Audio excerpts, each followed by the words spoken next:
Today we have the 2021 BMW 330e. This vehicle has done just over 76,000 miles. It is a petrol plug-in hybrid vehicle with an automatic transmission.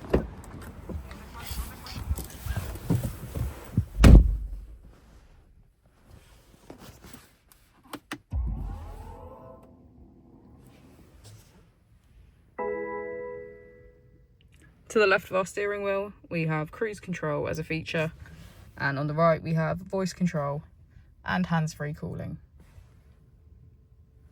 On our screen we can access media, communication, navigation, vehicle, and our apps. If we put the vehicle into reverse, we can see that it comes with a parking camera with front and rear parking sensors. Just below is our climate control with heated seats on either side.